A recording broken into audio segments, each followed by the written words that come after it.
Flight lieutenant Tauqir ইসলাম সাগরের আজই প্রথম একক মিশন ছিল বলে জানিয়েছেন বিমান বাহিনীর এক কর্মকর্তা। সোমবার বিকেলে তিনি একটি বেসরকারি সংবাদ মাধ্যমকে এ তথ্য জানান।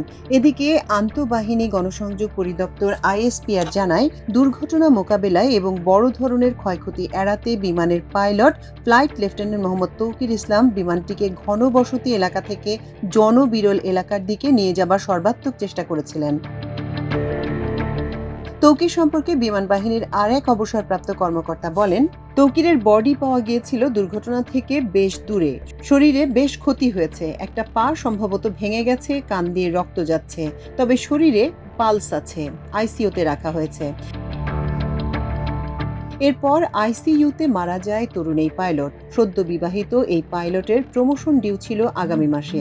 নাম প্রকাশে অনিচ্ছুক বিমান বাহিনীর এক কর্মকর্তা জানান, আজ ছিল ফ্লাইট লেফটেন্যান্ট তৌকিরের স্বপ্ন পূরণ হবার দিন। মাত্র 3 দিন আগে তিনি একক ফ্লাই করার জন্য কোয়ালিফাই করেন। দীর্ঘ বেসিক ট্রেনিং শেষে প্রথমবারের মতো একা ওড়ার সুযোগ পান তিনি। এর আগে সব মিশনে ডুয়েল ককপিটে আরেকজন পাইলট অর্থাৎ প্রশিক্ষক থাকতেন। আজ ছিল তৌকিরের সেই একক ওড়ার দিন। প্রশিক্ষক প্রথমে তৌকিরকে নিয়ে কিছুটা ফ্লাই করেন, কিছুক্ষণ প্র্যাকটিস করান।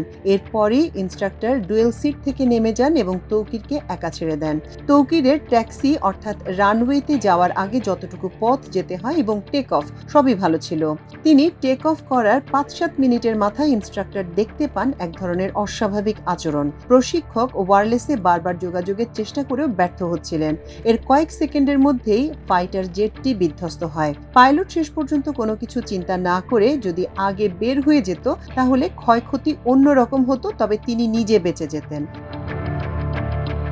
প্রায় একই ধরনের বার্তা দেয়া হয় আইএসপিআর এর দেয়া এক প্রেস বিজ্ঞপ্তিতেও।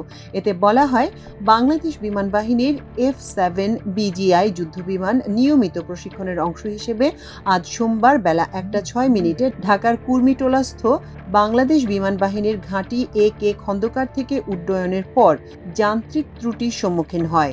দুর্ঘটনা মোকাবেলা এবং বড় ধরনের ক্ষয়ক্ষতি এড়াতে ওই বিমানের বৈমানিক ফ্লাইট লেফটেন্যান্ট মোহাম্মদ তৌকির ইসলাম বিমানটিকে ঘনবসতি এলাকা থেকে জনবিরল এলাকায় নিয়ে যাবার সর্বাত্মক চেষ্টা করেছিলেন। কিন্তু দুর্ঘটনাবশত বিমানটি ঢাকার দিয়াবাড়িতে মাইলস্টোন স্কুল অ্যান্ড কলেজের দোতলা একটি ভবনে অনাকাঙ্ক্ষিত দুর্ঘটনায় বিধ্বস্ত হয়েছে। এই আকস্মিক দুর্ঘটনায় বৈমানিক সহ 19 জন নিহত এবং 164 জন আহত হন।